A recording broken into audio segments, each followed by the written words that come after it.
করার জন্য আর্থিক সহযোগিতা দুইজনকে দিলাম। যে একজন নর্মাল ডেথ আসছে, ওনার পাশেও আমরা আছি, প্রবাসী হিসাবে ওনাকেও আমরা একই জায়গায় বাড়ি, আমরা দুটি মাননীয় মন্ত্রীর কাছে হস্তান্তর করলাম।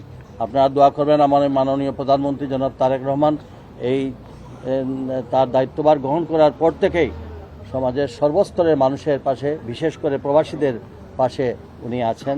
আমরা সবাই আছি, আমাদের জন্য দোয়া করবেন, আমরা যেন মানুষের প্রত্যাশা পূরণ করতে পারি। আল্লাহ আমাদের এবং পররাষ্ট্র মন্ত্রণালয় থেকে আমাদের মাননীয় প্রতিমন্ত্রী শামা ওবায়েদ, এটা তো তাদের আসার পরে আমরা তাদের সঙ্গে আলোচনা করব।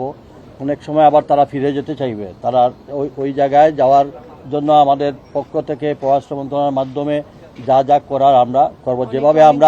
যেভাবে আমরা ভিসা যাদের শেষ হয়ে গেছিল ভিসার ব্যবস্থা করেছি, ঠিক তারা যদি আবার কর্মসূচি ফিরে যেতে চায় সেই ব্যাপারে আমাদের পক্ষ থেকে সর্বাত্মক সহযোগিতা আসতে পারে। আমাদের প্রবাসী কল্যাণ মন্ত্রণালয় যতটুকু লজিস্টিক সাপোর্ট সামর্থ্য অনুযায়ী আমরা সেটা পরিষ্কার তো বললাম। এখন সাময়িকভাবে তাদেরকে আমরা আর্থিক সহযোগিতা করব এবং পাশাপাশি তাদের বাচ্চাদের লেখাপড়ার ব্যবস্থা করব। তাদের পারিবারিক অবস্থা বুঝে আমরা যা যা করার আমরা সংশ্লিষ্ট, এবং তাছাড়া আমাদের তো আইডেন্টিফাই করতে হবে তাদের ফ্যামিলি মেম্বার কতজন কারা আছে, উত্তরাধিকারী কারা আছে, সেটা দেখে আমাদের সংশ্লিষ্ট সংসদ সদস্যরাও আছেন, সবাই মিলে আমরা এটা সমাধান করব, দায়িত্ব নেব। আর্থিক বরাদ্দ দিচ্ছি, প্রথমতই আমরা তার দাফন করার জন্য সাময়িকভাবে আমরা এটা একটা সামান্য টোকেন দিচ্ছি, আর এরপরে 3.5 লাখ টাকা না 3 লাখ টাকা দিচ্ছে। এর পরবর্তীতে যারা বিএমটি কার্ড করবে তাদেরকে 10 লক্ষ টাকা আছে।